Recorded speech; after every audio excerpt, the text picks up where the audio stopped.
from what the other party had done while they were governing, and we need to be proud of that. And I would say putting together all those measures together in tandem constitute a national poverty reduction strategy. We're going to hit our targets. We've set our goals, and like we've done in the past, promise made, promise kept, and we're going to do that in a national poverty reduction strategy. Thank you. Statements by members. Déclaration de député. The honourable member for Saanich Gulf Islands. Thank you, Mr. Speaker. On October 15th in this place, we held an emergency debate on the IPCC report on the climate crisis. Well, Mr. Speaker, the debate is over, but the emergency is not. We have allowed greenhouse gas emissions to accumulate in the atmosphere to such an extent that we have already changed the chemical makeup, and we will never be able to go back. We are currently leaving the period that allowed human civilization to be created, and we are moving into a new era. We dominate life on Earth, and we threaten life on Earth. It is essential that before the climate negotiations open in 1 month, this government readjust our target to be consistent with the one the IPCC insists upon. The honourable member for Beaches East York. Mr. Speaker, Shamim Ahmadi grew up in a Taliban-occupied city in Afghanistan where girls who tried to go to school faced threats and danger. But when her 6-month-old brother passed away due to illness, she knew that she needed to go to school to become a doctor. In a recent interview, she said, "If I see a family that is struggling, as a doctor I could help them, and that became my dream." Shamim came to Canada in 2013 at age 21. When she arrived, she had no money, nowhere to stay, and struggled with English. Toronto's Covenant House provided her with a room, English classes, access to school, and help navigating the immigration system. Shamim is now a permanent resident and following her dream of becoming a doctor. She will graduate from Centennial College's practical nursing program next month and intends to continue her studies at medical school. Shamim's also started a charitable organization, the Amada Development Organization, to provide scholarships for Afghan students. Recently, she shared her story at TEDx's first Centennial College Toronto event, dedicated to stories of resilience. In her words, "I have my status, I have my life in Canada, and now I'm going for my higher education, and there is nothing to stop me." She's right, Mr. Speaker. The honourable member for Chicoutimi-Le-Fjord. Mr. Speaker, yesterday I learned that the government will be giving the largest contract in history to the Levy shipyard, and I don't think it's just a coincidence. Our party and our leader are on the rise in polls across the country and in Quebec. What's more, the government didn't look good in the issue with Admiral Norman. This is due to the pressure that our party has brought to bear to show the unfairness that exists among the three major shipyards in Canada.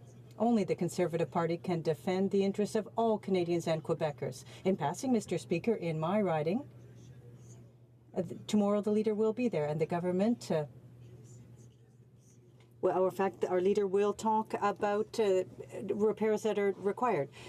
Bagotville, we need to develop the European market. We also need to enhance investments in the Saguenay port.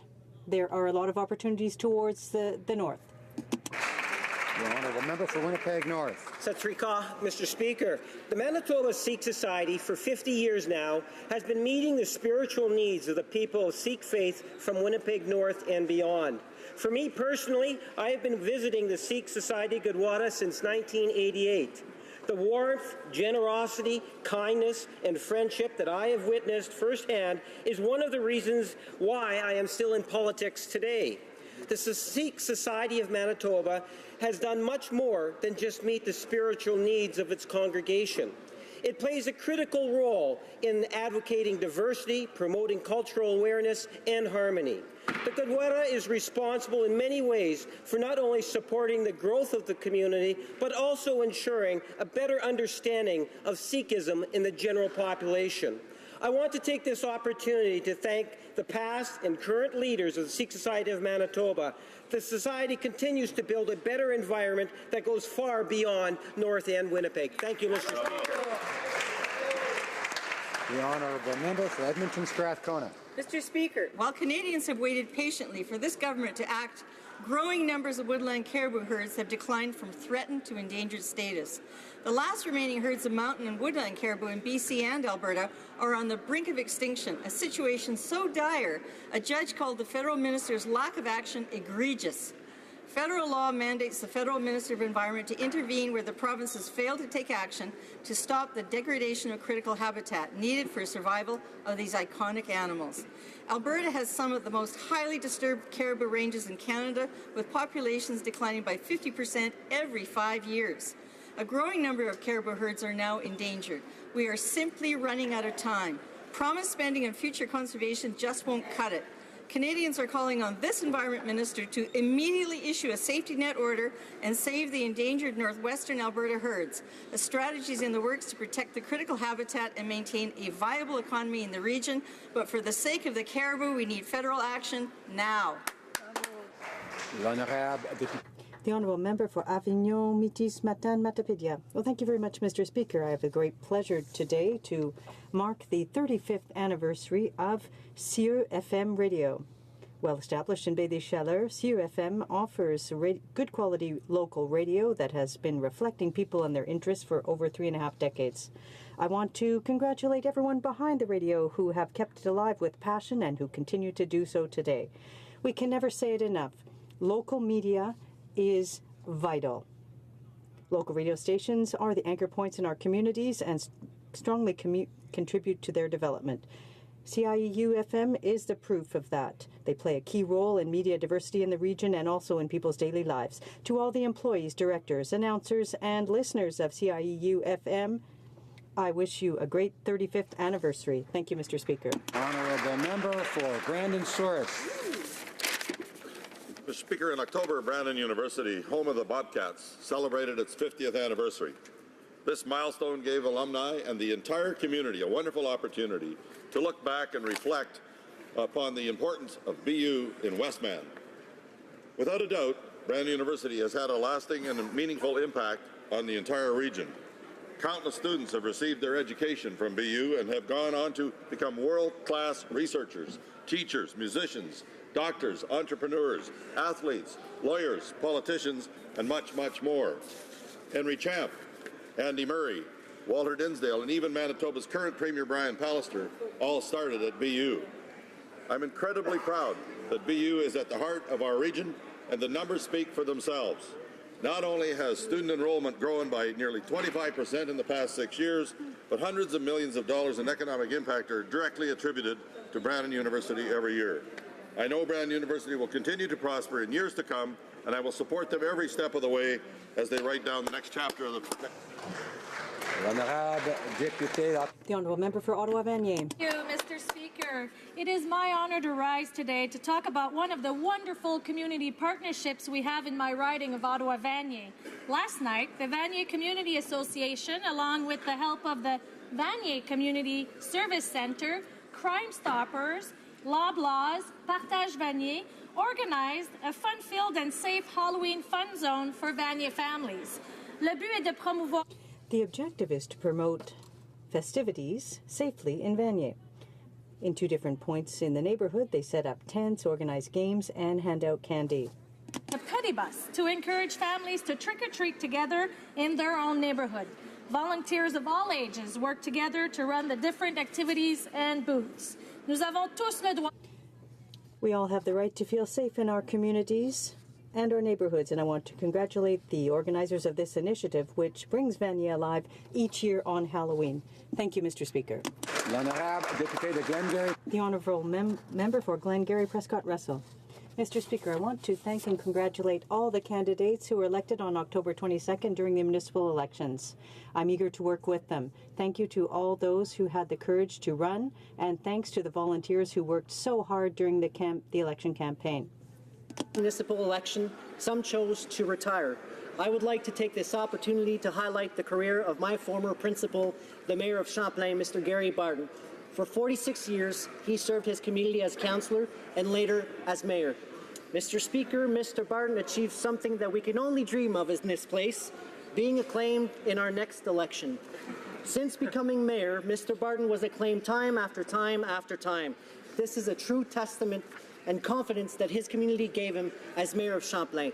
I want to thank his wife Jean and his children for lending their husband and father to our community.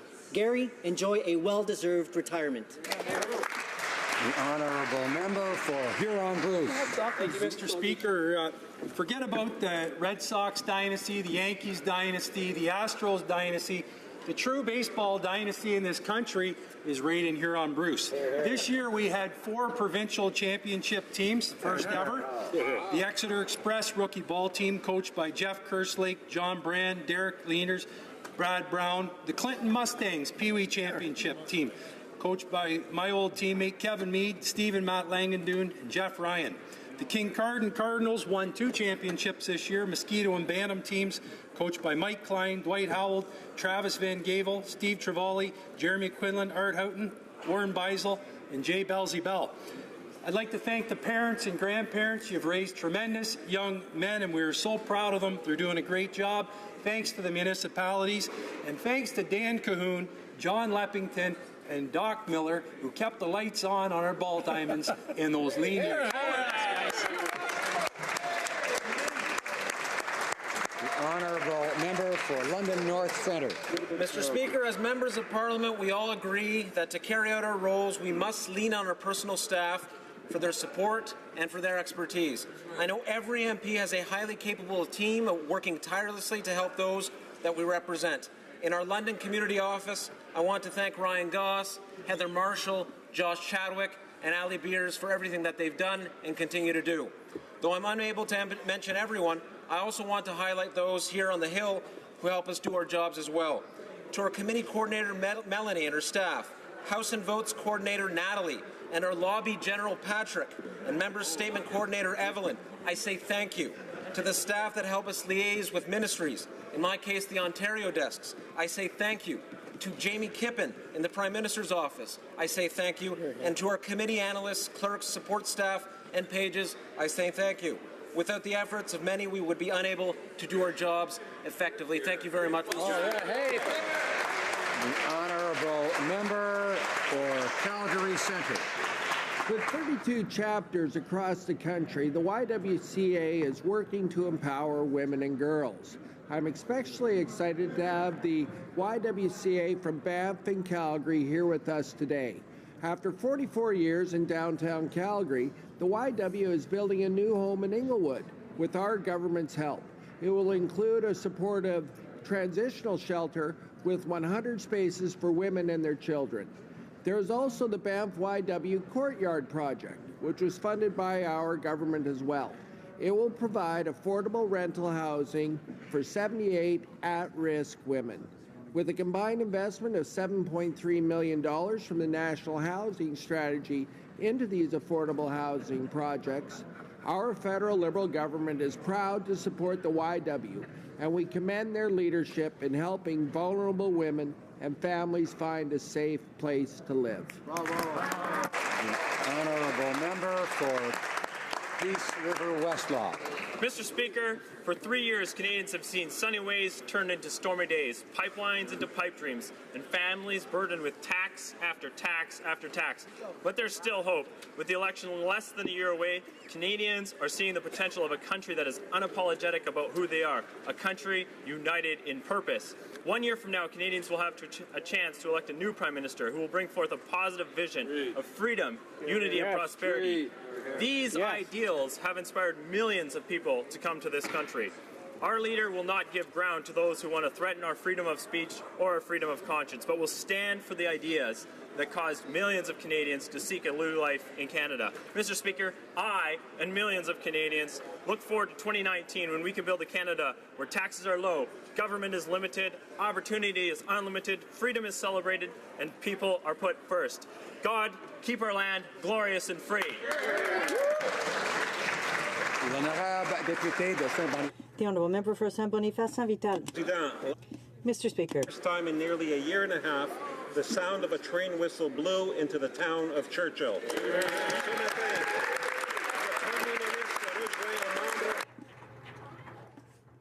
Today, the Prime Minister and the Minister for International Trade Diversification joined community members to celebrate the restoration of rail service to this northern gateway, a lifeline for thousands of residents in our province. $2.8 million to help revitalize Churchill and to create long-term economic growth for the people of northern Manitoba. I want to recognize and thank Churchill Mayor Mike Spence for his continued advocacy and partnership throughout this very, very difficult time. I also want to commend the Herculean effort of Arctic Gateway Group, who have worked non-stop since September to make this day a reality. Today is a momentous day for the people of Churchill, the surrounding communities, and indeed all of Manitoba and all of Canada. Thank you, merci, miigwech.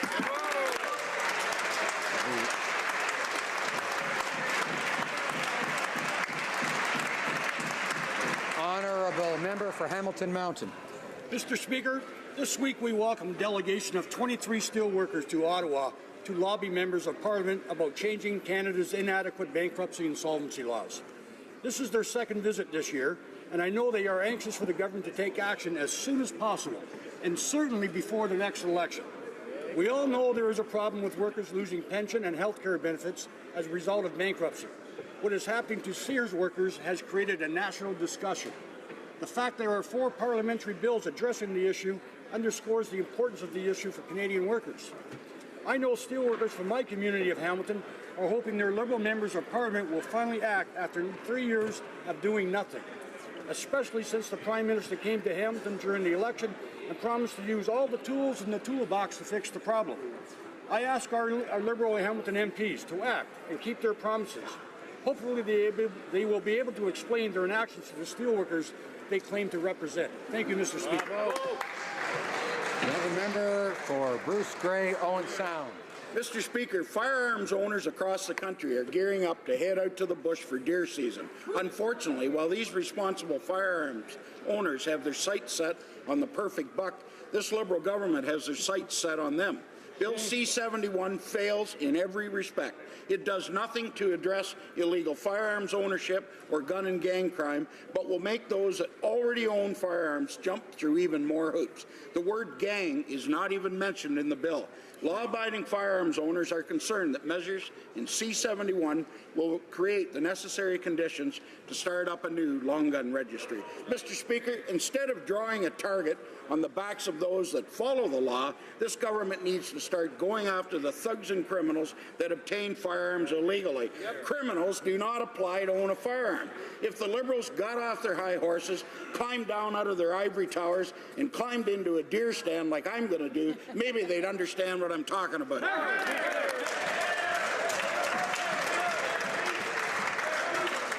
Honourable Member for Oakville North, Burlington. Thank you, Mr. Speaker. The YWCA Canada is our country's oldest and largest women's multi-service organization working to advance gender equality.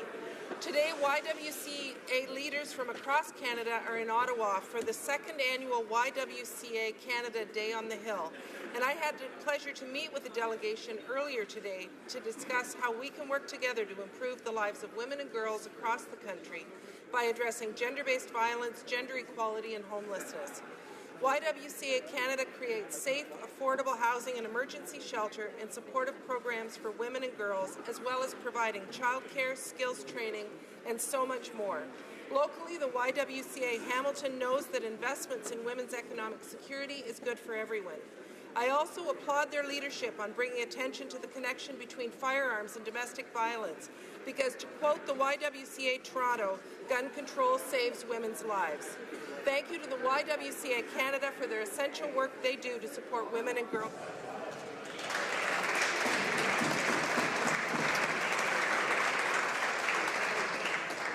Questions orales, oral questions. L'honorable. The Honourable Member for Louis Saint Laurent.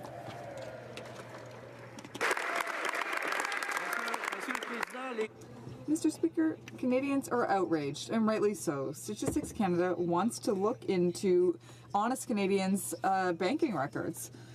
For us at the Conservative Party, this is totally unacceptable. There's no place for this intrusion in Canada. But unfortunately, the Liberal government is washing their hands of this and saying, there's no problem, they can keep doing what they want to do. Fortunately, the Privacy Commissioner has started an investigation. Why is the Liberal government continuing to defend the undefensible? The Honourable Minister for Infrastructure. I thank my colleague, the member for Louis-Saint-Laurent. Our government takes privacy very seriously. Working with confidential data is not anything new for Statistics Canada, of course. For the last century, StatsCan has been using personal data to provide relevant and useful data to individuals, companies, and communities. In the spirit of transparency, they even invited the Privacy Commissioner to work more closely with them on this project. We understand that he has accepted this invitation. Thank you. The Honourable Member for Louis-Saint-Laurent. Mr. Speaker, it's much more than an invitation. It's an investigation. Why are they having this investigation? Well, it certainly doesn't make any sense what they're doing. This is an intrusion into Canadians' privacy. Now, to paraphrase a former Minister of Justice, if the state has nothing to do in people's bedrooms, the state has no business in their bank accounts either. Why is the government still tolerating this situation? This is enough. They need to stop it. The Honourable Minister of Infrastructure. Mr. Speaker, what's intolerable for Canadians is the fear-mongering campaigns of the Conservatives. That's what Canadians find intolerable and have for years. Statistics Canada is dealing with personal data that was collected, or this data that is collected will be used anonymously, and Canadians can be assured that their banking account information will be protected. When data is collected, all personal markers are withdrawn from it. Canadians know what StatsCan does, and the Conservatives would do well to stop this fear-mongering campaign. Member for Chilliwack Hope. Well, Mr. Speaker, the data that Stats Canada is demanding is not anonymous, it's personal, and it is private. They have no consent from Canadians to take it. It includes account balances, debit and credit transactions, mortgage payments, e-transfers, all taken from Canadians without their consent. Now, we on this side of the House are not going to trust this government to protect Canadians when they violated it so many times before. Why don't they do the right thing and tell Statistics Canada to back off the private personal information of Canadians? Honourable Minister of Infrastructure. Speaker, on this side of the House, we do trust Statistics Canada, and we do trust Canadians to make the right judgment. Statistics Canada, Mr. Speaker, has been handling Canadian personal information for hundreds of years now. The data they receive will be scrapped of all personal information when they receive it, so Canadians can be assured that their banking information are protected and private. Following best practices, Statistics Canada has gone above the requirements of the law and asked the financial institution to inform the clients of how this data will be used. The Conservatives would do well to listen to Statistics Canada. Honourable Member for Chilliwack Hope. Mr. Speaker, there have been over 800 pages with hundreds of thousands of examples of where this government has violated the privacy of Canadians in the last 19 months alone, so he'll forgive us if we don't trust him with the personal financial data of Canadians. They have no consent to obtain it. This is private personal data. Why don't they tell Statistics Canada to get out of the bank accounts of Canadians? The Honourable Minister of Infrastructure. Mr. Speaker, we have no lessons to receive from the Conservative, and Canadians know that, Mr. Speaker. High-quality, reliable data is key in making decisions that truly reflect the needs of Canadians. Unlike the Conservative, we think that facts are a pretty good place to start to make public policy. Mr. Speaker, Canadians, they know who they can trust in this country. They can trust Statistics Canada, they can trust us to do the right thing, and the Conservative better get on board. Honourable Member for Chilliwack Hope.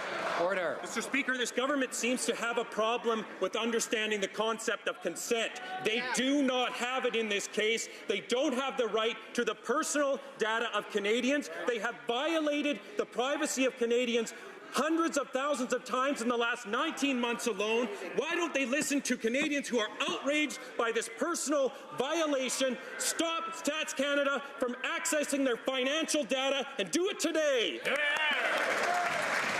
Honourable Minister of Infrastructure. Mr. Speaker, what we're going to start doing is to trust Statistics Canada, and they should be doing that, Mr. Speaker, because Canadians know that Statistics Canada is on their side.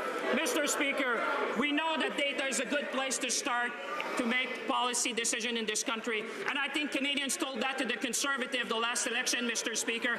They know they can trust Statistic Canada. They know they can trust us. We will treat the information in accordance with the law, and they better get on board with it.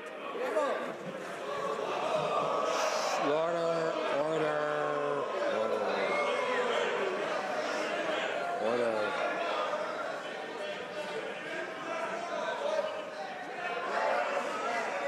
There's somebody serving chocolate in the lobbies from last night's Halloween. What's going on? L'honorable alors. Order. The Honourable Member for Rimouski, Nejet, Témiscouata-les-Basques. When it comes to fighting climate change, this Liberal government is all talk and little action. So little action, in fact, that a group of Quebec's legal experts is considering bringing this government to court to force it to respect its own commitments. This recourse is seen as plausible because it has been used elsewhere, namely in the Netherlands.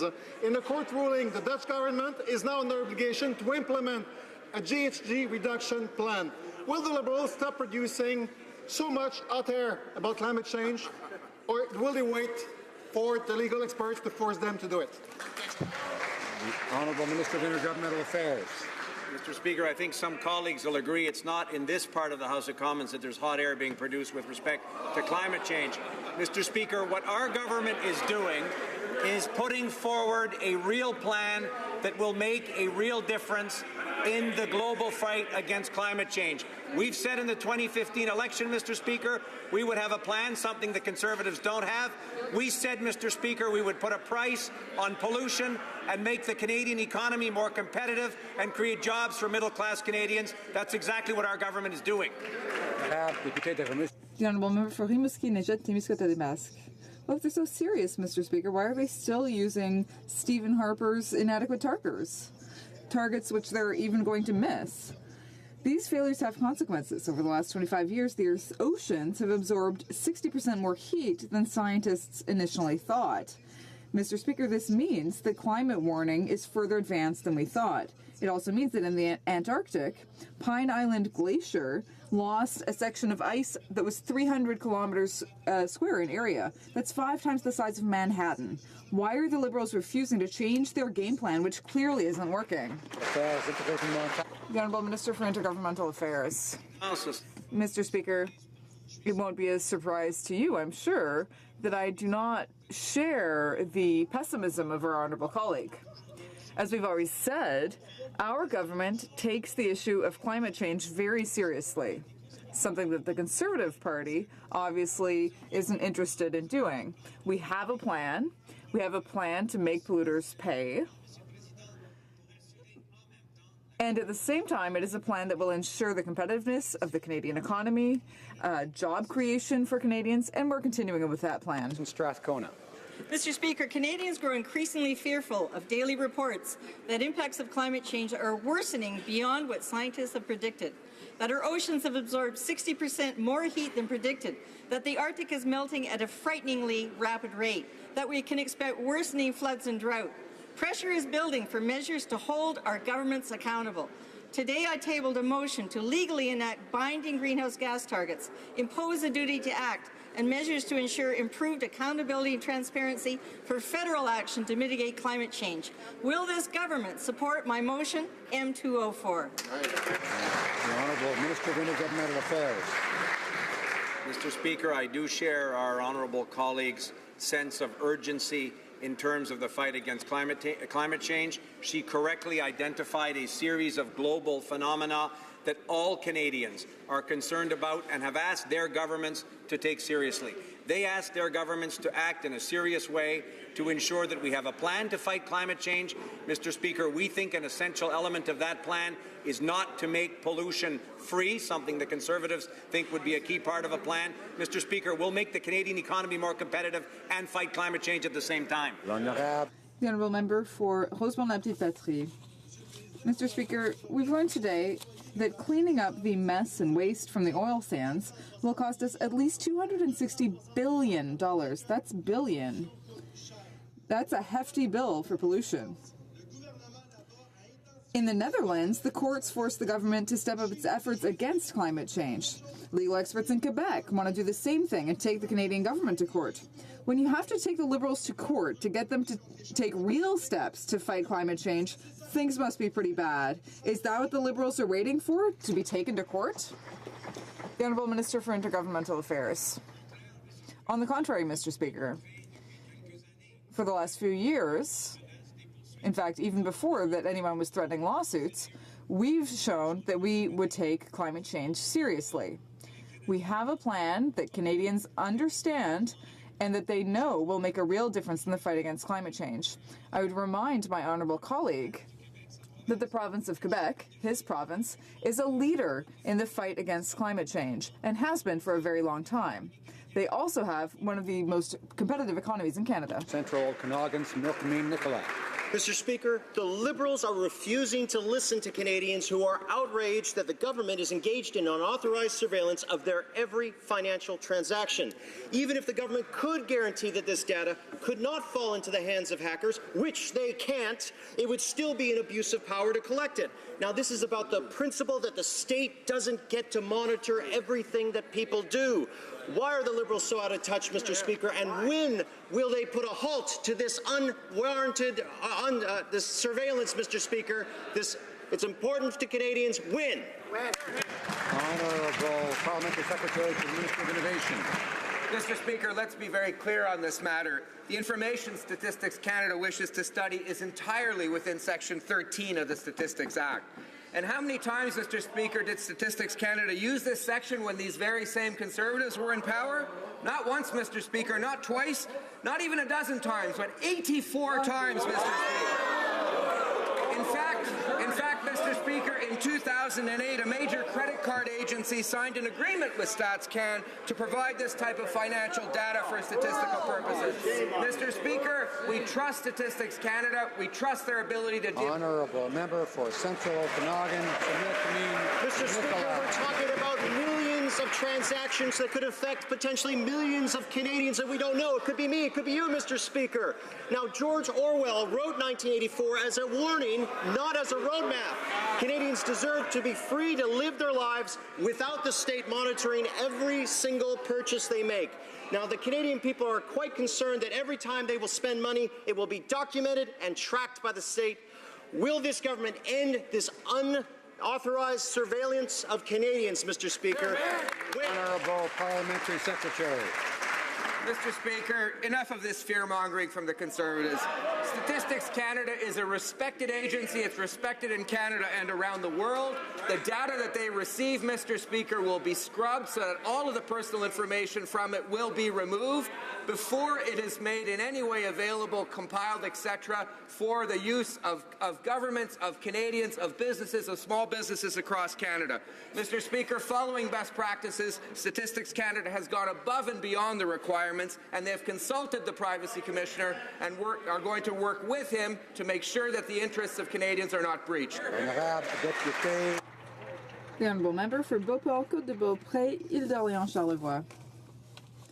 When it comes to confidentiality, Canadians expect that their government will protect their information, first and foremost.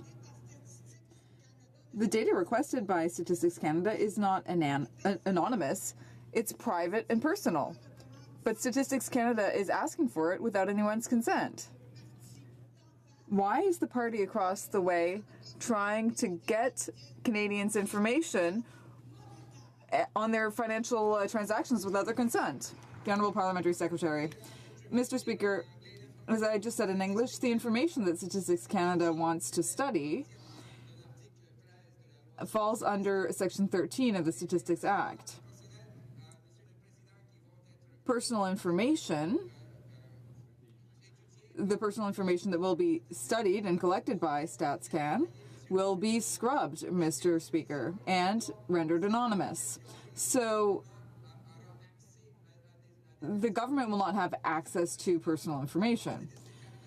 Statistics Canada is respected across Canada and around the world, and we trust their judgment. Carlton Trail, Eagle Creek. Prime Minister Pierre Trudeau once quipped that there was no place for the state in the bedrooms of the nation. This Prime Minister seems to think that the personal financial details of the nation, on the other hand, are fair game. Why is that Prime Minister so out of touch with Canadians who don't want this unauthorized surveillance to continue? The Honourable Parliamentary Secretary. Mr. Speaker, unlike the previous Conservative government, we think facts are a good place to start in terms of the development of policy and public policy, and not ideology, Mr. Speaker, which is how that government based its decisions. Unlike the Conservative Party, we're a fan of the facts, and therefore Statistics Canada will be empowered to collect this kind of information, anonymize it, Mr. Speaker, in order to protect the private information of Canadians, and then Canadians across Canada will be able to use this information, small businesses, large businesses, as well as governments, to develop good policy and practices. Honourable Member for Peace River Westlaw. One of the ideals of the Conservative Party is that we would ask people if before that we take their information. Canadians are outraged by the Liberals' unauthorized surveillance of their private banking information, and my constituents have been calling me worried about the Liberals snooping into their bank accounts. Right. This government has already acquired 15 years of credit information from millions of Canadians without their consent, Mr. Speaker. Now the Privacy Commissioner of Canada is investigating abuse. When will the Liberals stop snooping into the lives of Canadians? Honourable Parliamentary Secretary. Mr. Speaker, from the get-go, the Chief Statistician of Canada has been open to working with the Privacy Commissioner to make sure that the private information of Canadians was not placed at risk. Mr. Speaker, I find it a little rich that the Conservatives make themselves the defendants of Canadians' privacy. We should remind them of their history.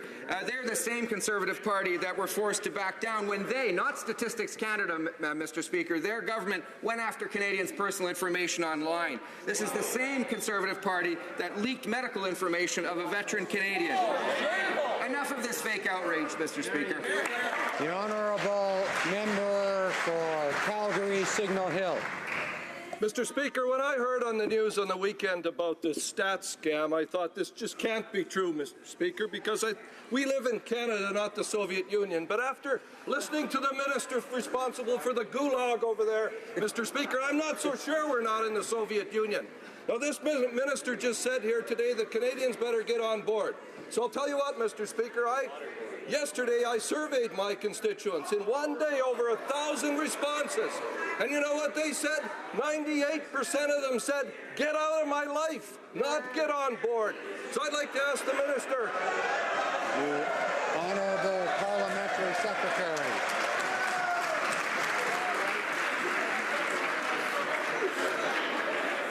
Mr. Speaker, it's interesting to hear the side opposite try to defend the private life of Canadians and quote former Prime Minister Pierre Trudeau when he said the state has no business in the bedrooms of the nation.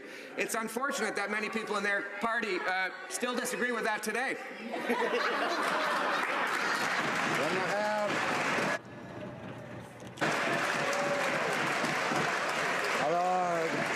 Order. The Honourable Member for Jonquière. Mr. Speaker, the TPP will come into force in 59 days, and dairy farmers still don't know what kind of compensation they're going to get. It's unbelievable. When they signed the TPP, the Liberals conceded 3.25% of our supply-managed market. After similar concessions in CETA and the USMCA, it's no surprise that producers are angry. They're tired of being treated like pawns. Will the government finally compensate our farmers for all of their losses?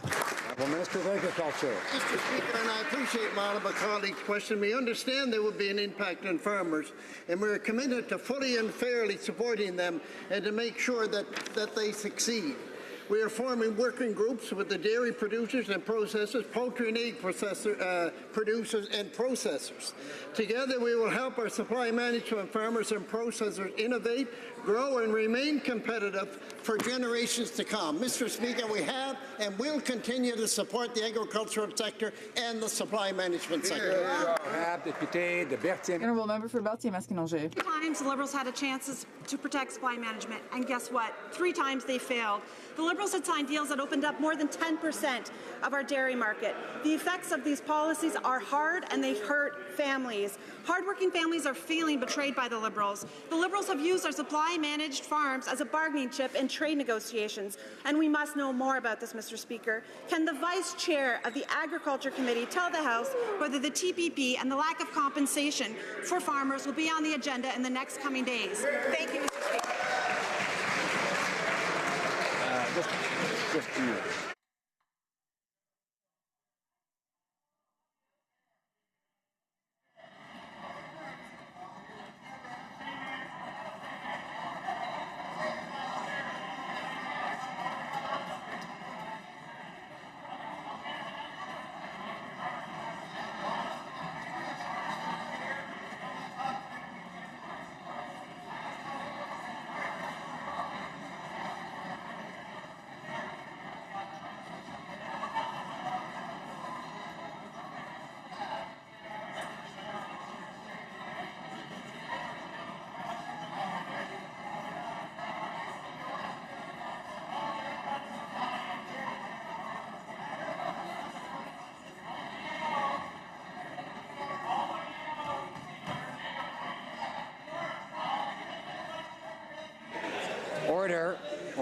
Order. A question can certainly be asked of the chair of a committee if the chair is here, and if the chair is not here, then the vice chair can be asked. If the chair of the committee is present, he can answer.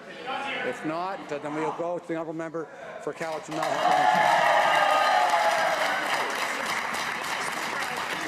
The House that the Standing Committee on Agriculture is currently engaged in a study on the mental health challenges that farmers, ranchers, and producers face.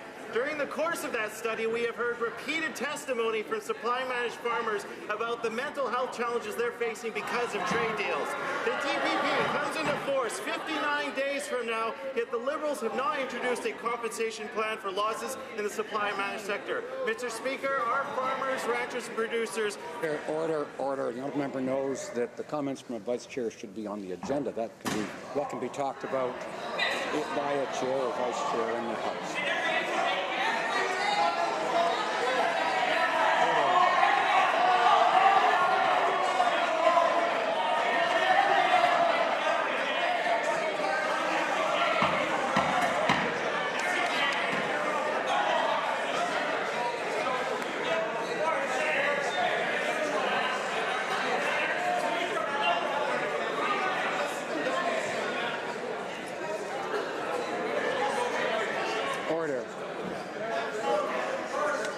Member for Carleton. Yesterday, Mr. Speaker, the Prime Minister admitted that large industrial corporations will not have a carbon tax, they will have targets. And if they exceed those targets, he said they will have to pay. So I checked what they'd have to pay, and it turns out, in the government's own documents, they will not have to pay the same tax as Canadians. In fact, they can just submit something called eligible offset credits. So if large industrial corporations don't have to pay the carbon tax, why should suburban soccer moms and small businesses have to pay it? Mr. Speaker, you know Conservatives are getting desperate when they turn to the Fords for an endorsement. We saw in the dying days of the 2015 campaign when Stephen Harper became a convert to the Ford Nation. Now the leader of the opposition wants to be in the same shadow as well. Canadians deserve an honest plan to deal with climate change. We have a plan that will protect our environment and create good jobs for middle-class Canadians. We wish the Conservatives had one as well.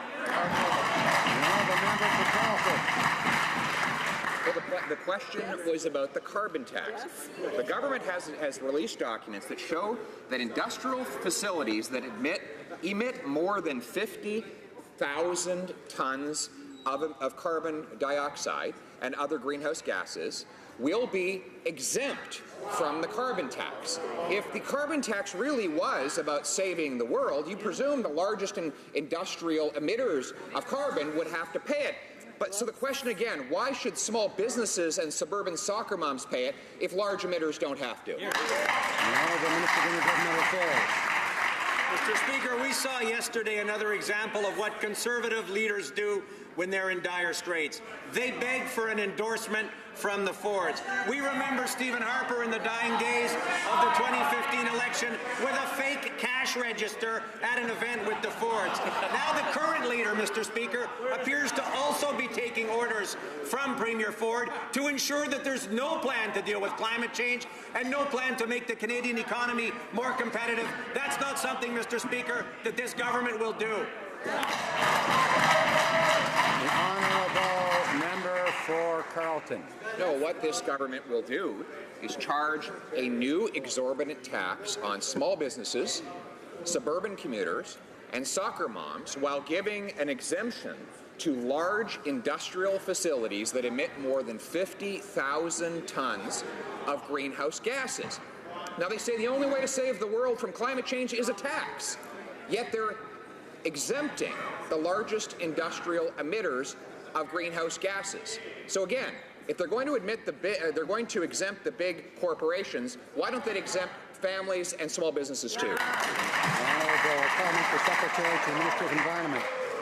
Mr. Speaker, we were elected on a commitment to grow the economy and protect the environment at the same time. Our plan includes putting a price on pollution that will leave middle-class families better off. It's interesting that the Conservatives have finally found the courage to stand up for the middle class, which they've been lacking for several years. When it came to small business owners, we reduced the small business tax to 9%, which they opposed. We implemented the Canada Child Benefit, which leaves 9 of 10 families better off, and we're taking steps to make life more affordable for seniors. Mr. Speaker, I'd encourage them to continue to advocate what we've been advocating for several years, which is to support the middle class, and if they develop a plan to support the environment at the same time, I'll be happy. Honourable member for Carleton.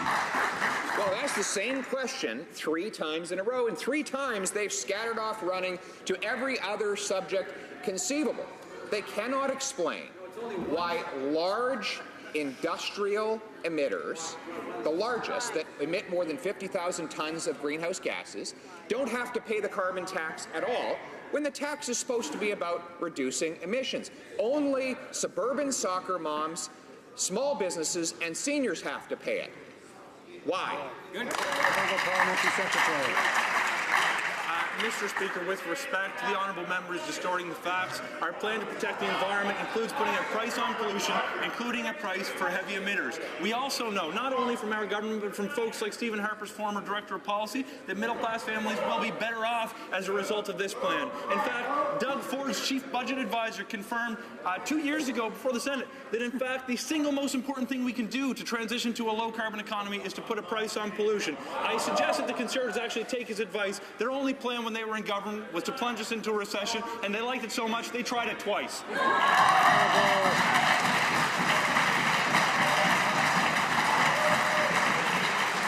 Honourable member for Victoria. Mr. Speaker, Audrey Parker of Halifax is dying today. She has stage 4 cancer and lives in terrible pain. She's chosen to end her life much sooner than she would like. Audrey was forced to make this agonizing choice because our existing medical assistance in dying law doesn't allow for advanced requests. She worried that if she waited, she wouldn't be able to give the consent required. Soon the government's receiving an expert report on this law. Will it introduce legislation before the next election so people like Audrey never again have to make this agonizing choice? Minister of Health. I'd like to stand at this House and give my sincere condolences to the family of Miss Parker. If I could have given her authorization for advance request, I would have absolutely done so. But as parliamentarians, we know that the laws that we make are for all Canadians. That's why we put in place a group of experts to look at 3 sensitive areas as we want to protect our vulnerable Canadians. We want them to look at the issue involving advance consent, also the issue of mature minors, and also for serious mental health issues. Once again, Mr. Speaker, we will continue to work on this matter, and I look forward to receiving the experts' report. Thank you. The member for Laurier-Sainte-Marie.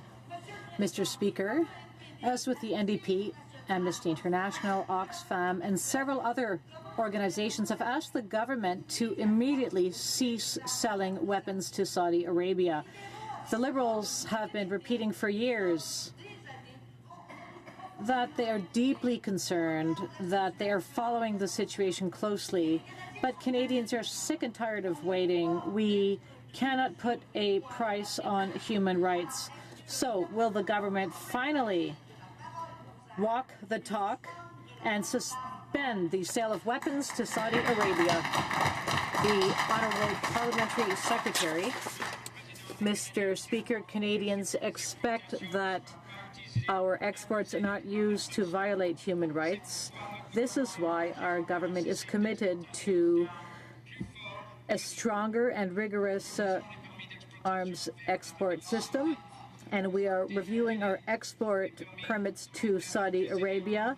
We have suspended permits in the past. We will not hesitate to do so again if the facts warrant it. Thank you, Mr. Speaker. Mr. Speaker, this summer when I was knocking on doors in my riding of Vaughan Woodbridge, I talked with my residents about the issues they were concerned about. For most of them, they were concerned about the economy, the cost of raising their kids, and about saving for their retirement. Lors des élections de... During the 2015 election, we stated clearly that we intended to focus on investing in Canada's middle class to strengthen our economy. Can the Minister of Finance tell the House about the measures we have taken to help Canadian families and to grow our economy? The Honourable Minister. Thank the member from Vaughan Woodbridge, not only for the question, but for the work that he's doing to listen to Canadians and on the Finance Committee to help us drive the right kind of investments for Canada. Ce que je peux dire, nos investments. What I can say is that our investments have already made a huge difference to Canadian families across the country. Is unemployment rates at among the 40-year lows. We're seeing a level of growth that's helping families across the country.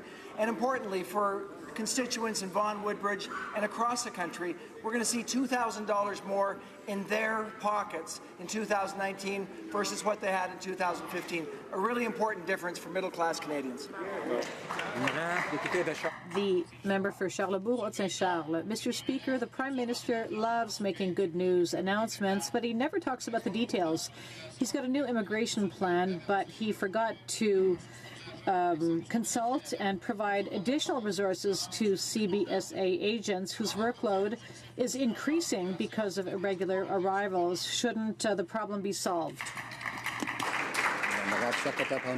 The Honourable Parliamentary Secretary. Mr. Speaker, as opposed to the previous government, which cut $400 million from the CBSA, we've invested $173 million, and this way we will be better able to manage the situation and ensure that the people who were turned back, asylum seekers whose claim was rejected, will be sent back. This is what Quebecers expect, and this is exactly what we are doing. The member for Charlebourg-Saint-Charles. Mr. Speaker, the numbers are changing. 300 million, 100 million, it's all false. CBSA agents have learned through the media that they will have to deport more people, but they don't have enough resources to do so. It's not a matter of money, it's a matter of resources, because everything is being mismanaged right now. So the question is, are you able to deport those 10,000 people, yes or no? I would ask the member to please direct his questions at the Speaker, the Parliamentary Secretary. Mr. Speaker, yes, we are ready. We are ready because we invested after the former government of Stephen Harper cut $400 million.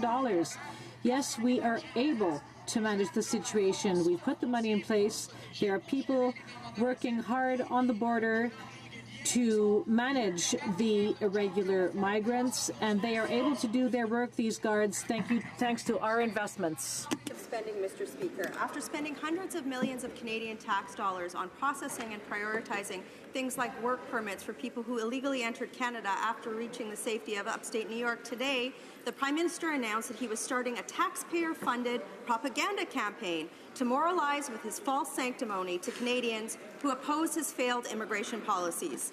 How many taxpayer dollars will the Prime Minister be spending on his advertising campaign to preach the value of illegal border crossers to Canadians?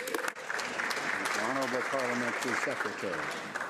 Mr. Speaker, we were proud to put in place yesterday our second 3-year immigration plan that will see immigrants to this country rise over the next number of years. That will contribute to the economic success of our country. That will contribute to jobs for middle-class Canadians. We believe that newcomers to Canada contribute to the economic success of our country. It's a principle that the Conservatives do not believe in. They believe in spreading fear and division and dog-whistling at Canadians. We will grow the economy. We will bring newcomers into Canada, and they will contribute to the economic vitality of our great country.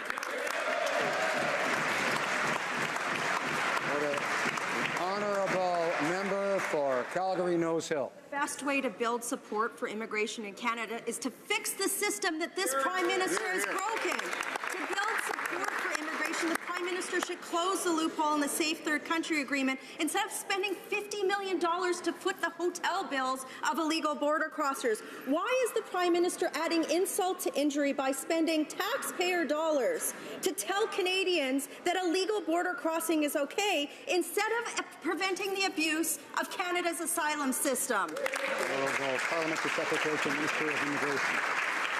Mr. Speaker, we believe that it's important to share the successes that newcomers are contributing to communities right across the country when we are proud to do so. Canadians understand that when newcomers come into their communities, they set up businesses, they provide jobs for middle-class Canadians, they help our economy grow. We will continue to focus on the economic success of our country through immigration. It's rich for the party opposite to talk about immigration in positive terms after they failed. They failed on the immigration front for close to 10 years. We believe in economic success in our country, growth for the middle class, and that happens through increased immigration. Order. The honourable member for Vancouver East. Instead of going after fat cat CEOs and the tax havens wealthy corporations use to avoid paying their fair share, refugees are having their child benefit clawed back. The government failed to provide timely access to language training for many of the new arrivals. Yet refugee families who do not respond quickly to the CRA are penalized immediately. Not only are those payments stopped, in 2 cases, refugee families were billed $27,000. Is that why the government's giving the CRA $1 billion to crack down on the middle class and those who are working hard to join? The Honourable Parliamentary Secretary to Minister of National Revenue. Mr. Speaker, our government has enhanced the Canada Child Benefit, which give money to 9 out of the 10 families that have lifted thousands of children out of poverty. We're aware that sometimes individuals may find it difficult to provide the information that's requested for the review of their file. If obtaining documentation poses a problem, different alternatives adapted to the particular situation of the individual can be proposed. The agency is open to discuss and propose options. We have said many times our priority is for Canadians to get the benefits they're entitled to. Thank you. The member for Longueuil-Saint-Hubert. Mr. Speaker, researchers at the University of Quebec and Montreal have discovered that out of 5,500 movies and series, Netflix features a grand total of 5 series and 5 movies produced in Quebec. That's 0.1% of Netflix's content. We're really nowhere to be seen. Quebec producers recently said that the Netflix agreement has done nothing for our culture. What we need to do is produce movies and series in Quebec. If the next generation of Quebecers can't watch its own shows, it'll turn to American shows and watch in English. What will the minister do to address this situation? We'll always be there for our artists and creators, and that's exactly what we demonstrated with our cultural policy last year. We've made historic investments of $3.2 billion in the cultural sector, including in the CBC, the Canada Council for the Arts, Telefilm, the NFB, the Canada Media Fund. Due to the previous Conservative government's inaction, the last decade, our laws on culture predate the internet, which is why we're reviewing them so that we can continue to support high-quality Canadian content production. The principle of this review is clear. If you participate in the system, you'll contribute to the system. There will be no free rides. Bravo. The honourable member for Thornhill. Mr. Speaker, my question is for the chair of the Standing Committee on Access to Information, Privacy and Ethics. Mr. Speaker, it is a crime to destroy government documents under the Access to Information Act. That crime is much more egregious if those documents have been requested in a legal proceeding. Mr. Chair, can the chair of the committee advise the House and all Canadians if the future agenda of the committee will include the destruction of government-held documents. The Honourable Chair of the Committee. Thank you, Mr. Speaker, and I'd like to thank the member for Thornhill for that question. As the member may know, the motion brought forward by the opposition members of our Ethics Committee today that would have ensured documents and information related to Project Resolve not to be destroyed, that motion was voted down by Liberal members. Defeated 6-3. Thank you, Mr. Speaker. The Honourable Member for Durham. Speaker, Admiral Mark Norman's legal team are worried about his constitutional rights to a fair trial. Multiple Liberal ministers have conflict of interest. They hired away the one journalist writing stories about it. The Prime Minister's office is refusing to reveal cabinet documents needed for this trial. And today, Mr. Speaker, Liberal MPs blocked at Ethics Committee the ability for the clerk of the Privy Council to appear just to confirm whether documents weren't destroyed. My question's simple. Why the cover-up? What is the government hiding? The Honourable Minister of Public Safety. Mr. Speaker, indeed there is no cover-up. The fact of the matter is there are outstanding legal proceedings before the courts, including proceedings that will occur this very week on this very topic, and the appropriate place for those issues to be resolved are in the courts of law. The honourable members opposite do not have a mandate from either the prosecution or the defence to act in this matter. They should leave it to the legal counsel to follow the rules of court, follow the laws of evidence, and allow the case to be decided in court appropriately. Honourable Member for Durham. Mr. Speaker, that member was first elected when I was 1 year old, and it's sad that I have to remind him that our mandate is from the Canadian people, Mr. Speaker. Admiral Mark Norman is facing criminal charges for breach of trust, a trust that the Privy Council has said that 73 people knew the contents of that meeting. Mr. Speaker, I believe that at least 2 people of those 73 are Liberal MPs, Mr. Speaker. They could be anyone. They could be you, Mr. Speaker. Leaving aside the Norman lawsuit, Mr. Speaker, will the government clear the air and release the 72 other names? Honourable Minister of Public Safety. Mr. Speaker, you've just seen a demonstration why these issues should be dealt with in courts of law so you can avoid the innuendos and the drive-by smears. The fact of the matter is, Mr. Speaker, that the rules of court are there, the independent judiciary is there to manage these matters, and our distinguished law officers at the table have said very clearly when matters of sub judice, they should not be the subject of either questions or answers in the House of Commons. The Honourable Member for Charleswood, St. James, Assiniboia, Headingley. Mr. Speaker, methamphetamine abuse is impacting communities across Manitoba. Manitoba's chief medical examiner stated that the drug has been involved in 35 overdose deaths in 2017. In September, the Winnipeg City Council adopted a resolution asking for assistance from the federal government. The issue is not only affecting urban centres like Winnipeg, but rural and Indigenous communities across Canada. Mr. Speaker, people are dying, and we have a responsibility to act. Can the Minister of Health please explain what our government is doing to help communities impacted by methamphetamine? Minister. Thank you very much, Mr. Speaker. I'd like to take this opportunity to thank my colleague from Manitoba for his hard work and his important question. To address the issue of problematic substance use, including methamphetamines, we have devoted $150 million to an emergency treatment fund. Furthermore, I'm pleased to advise this House that we will be providing the City of Winnipeg with assistance for prevention and treatment and send a senior official to work on their methamphetamine task force.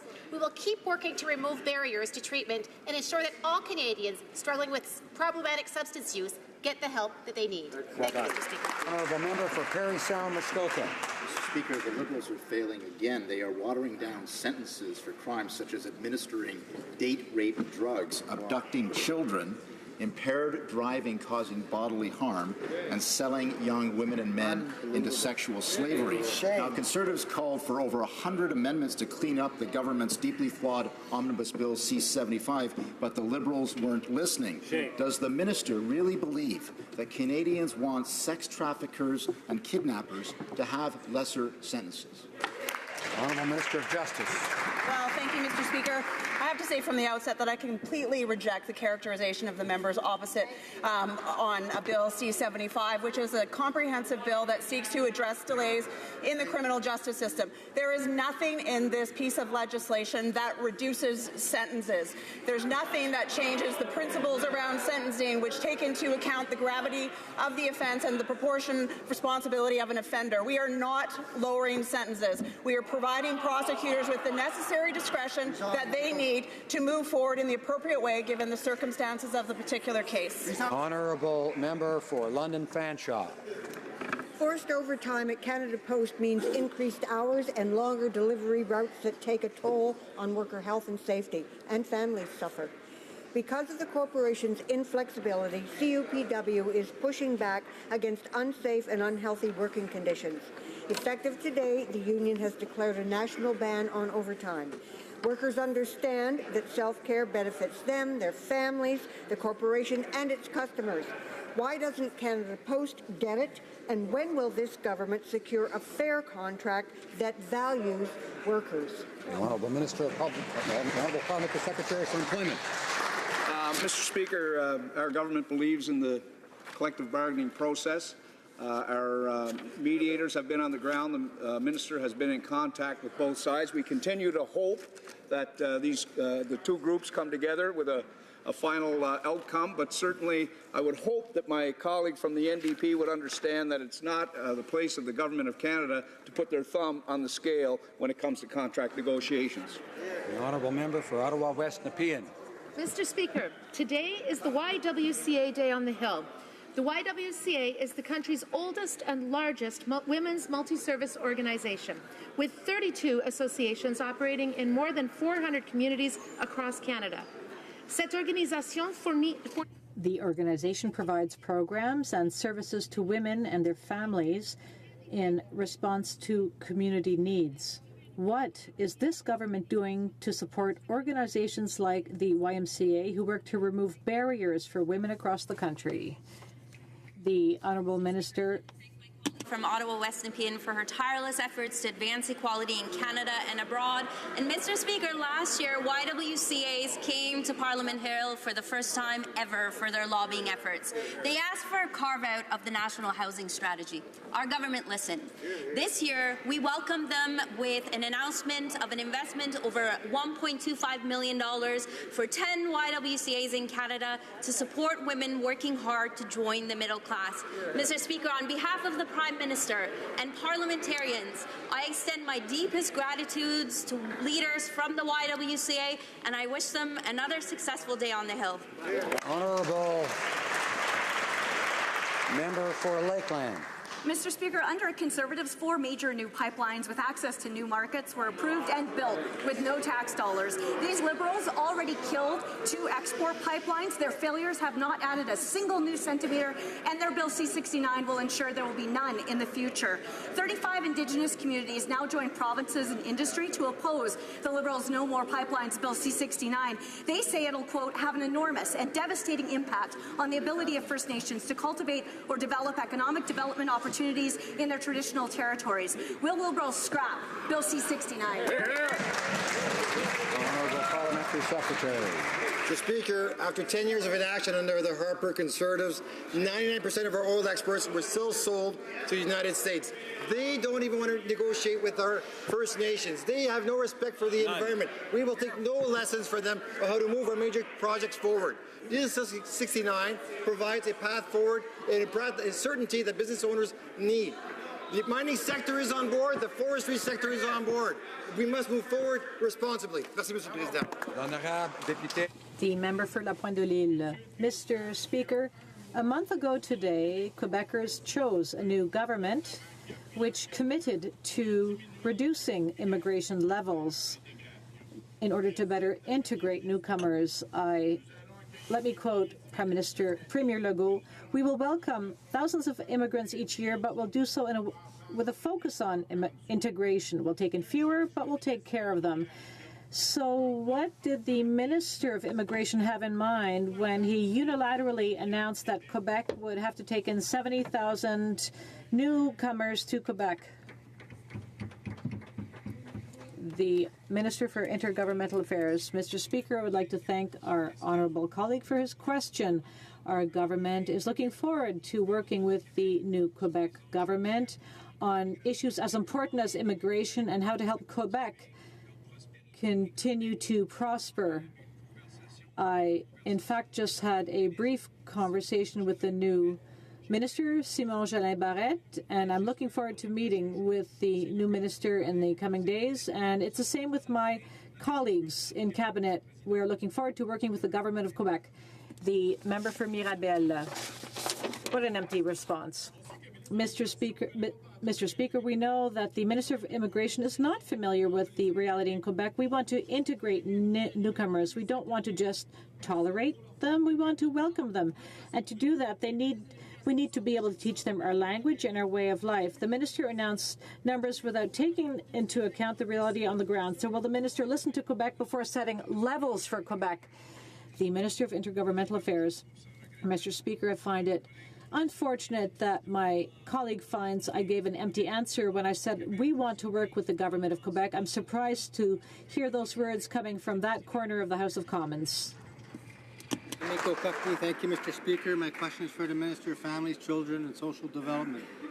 Canadians would be horrified and embarrassed to see the third world conditions that many people in Nunavut are living in.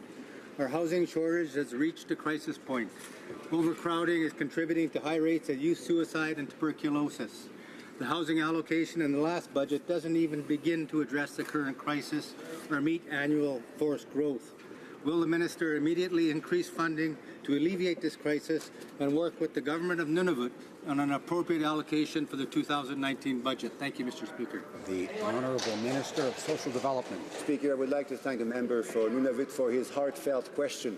The National Housing Strategy understands the unique and important needs of Canadians living in the North. That's why the National Housing Strategy is investing $240 million in Nunavut alone to provide 3,000 families in Nunavut with a safe and affordable place to call home. That's why our first budget invested $80 million in Nunavut alone, an additional $80 million for the families in Nunavut. And that's why we're going to work with other governments to make sure that every family in Nunavut included has a safe and affordable place to call home. Hear, hear. I would like to draw to the attention of honourable members the presence in the gallery of Ms. Isabel Pla, Minister of Women and Gender Equality of the Republic of Chile.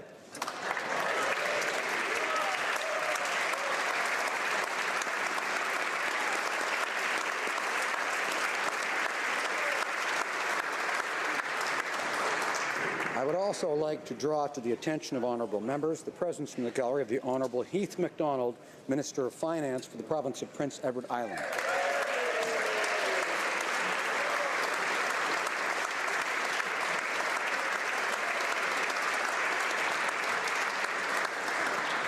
The honourable member for Berthier-Masconager has a point of order. During question period, you cut off an answer that was delivered by the NDP Vice Chair of the Standing Committee of Agriculture. And I'm really hoping that you can kind of clarify that decision, since you and every speaker before you has ruled that you have no ability to judge the quality or the content of answers given during question period. In fact, Bosque and Gagnon tells us at page 516 that the Speaker ensures that replies adhere to the standards of order, decorum, and parliamentary language, but is not responsible for the quality of content of replies to questions. The member from Cowichan, Langford was actually responding and telling us about some of the work that was being done, very important work that is being done at the Permanent Committee of Agriculture and Agri-Food. This is just a question that we have. Is this a double standard that we see, or is the House now to understand that today's precedent will be applied to answers from the government side of the House from now on? We were hoping that it is the latter.